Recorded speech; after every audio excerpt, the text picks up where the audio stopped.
नमस्कार, Arun teaching classes में आपका स्वागत है। मैं अरुण कुमार आपके सामने क्लास 12th के जो रे ऑप्टिक्स के रिलेटेड जो एमसी क्वेश्चन बनेंगे वो मैं आपको करवाने जा रहा हूं। आप इन्हें ध्यान से देखिए।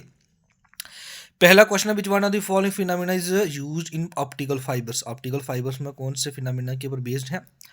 पहला इसका ऑप्शन नंबर ए ही है, टोटल इंटरनल रिफ्लेक्शन आपको पढ़ाया गया है। उसके बाद क्वेश्चन नंबर सेकंड देखना, if A lens is cut into two pieces perpendicular to the principal axis and only one part is used, the new focal length is, जो उसकी focal length वो क्या हो जाएगी, become 2 times हो जाएगी। उसके बाद आ गया the total internal reflection take place when light travel from, light कैसे ट्रेवल करती है, जहाँ से वाटर टू एयर करती है, आपको पता है डेंसर टू रेयर मीडियम करती है। Velocity of light is maximum in, velocity जो लाइट होगी मैक्सिमम कहाँ किस में होती है, वो क्या होती है, वैक्यूम में होती है। Red colour is use for danger signal because of its, क्योंकि क्यों होता है ये आपको पता ही है। ये क्यों होता है, किसकी वजह से होता है, हाईएस्ट वेवलेंथ की वजह से, क्योंकि इस रेड कलर की हाईएस्ट वेवलेंथ होती है। In air bubbles inside the water behaves, water कैसा बिहेव करता है, आपको पता है ये वाटर जो बिहेव करता है वो कनकेव लेंस की तरह बिहेव करता है। Convex lens become less converging when place in, इसको कब कहाँ पे प्लेस किया जाता है, ये आपको पता है, ये कहाँ पे बोथ एयर ऑयल और वाटर में रखा जाए तो।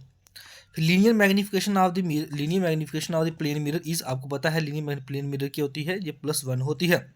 If angle between the plane mirrors is 60 degree, the numbers of the images found, जो नंबर्स ऑफ इमेजेस फाउंड करेंगी ये आपको पता है, ये 5 करेंगे, कैसे मतलब फार्मूला आपको बताया है।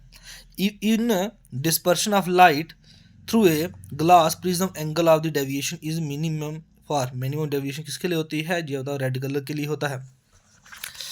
उसके बाद क्वेश्चन नंबर ये आ गया, the plane mirror can be consider as a spherical mirror of infinite, उसकी क्या होती है, फोकल लेंथ होती है। The mirror formula hold for a spherical mirror of large apertures के लिए होता है only. The power of the thick lens is smaller than that of the thin से, ठीक है, पता है थिन और थिक का बेटा को पता होगा।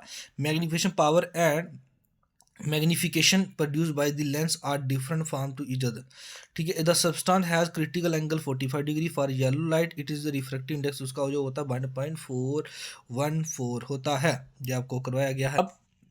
अब इसके साथ साथ मैं आपको वेव ऑप्टिक्स भी करवा देता हूँ। Light travel faster in air than in glass according to, जिसके आता है wave theory of light. One of the following undergo maximum diffraction, maximum diffraction किस में करता है, आपको पता है ये रेडियो वेव्स में करता है। जी आपके सामने एमसीक्यू, हम इनको एक बार अच्छे से पढ़ लेना। अब इनसे इंपॉर्टेंट क्वेश्चन 50 है, according to the Huygens principle light is the form, light किसकी फॉर्म में आती है, ये आपको पता ही है, ये वेव पार्टिकल आती है। Huygens wave theory of light could not explain, किसको एक्सप्लेन नहीं कर पाई थी, ये वेरी वेरी इंपॉर्टेंट क्वेश्चन है, किसको एक्सप्लेन नहीं कर पाई थी, जो फोटो इलेक्ट्रिक इफेक्ट को एक्सप्लेन नहीं कर पाई थी।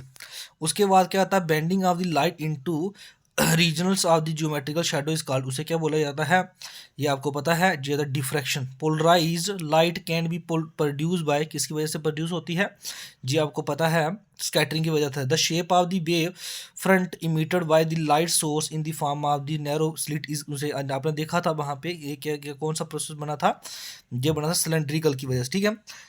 The face of the difference between any 2 points situated on the same wave front is, वो क्या आ गया, सेम वेव फ्रंट किया था, इसका ऑप्शन आएगा 0 आएगा, ठीक है बेटा।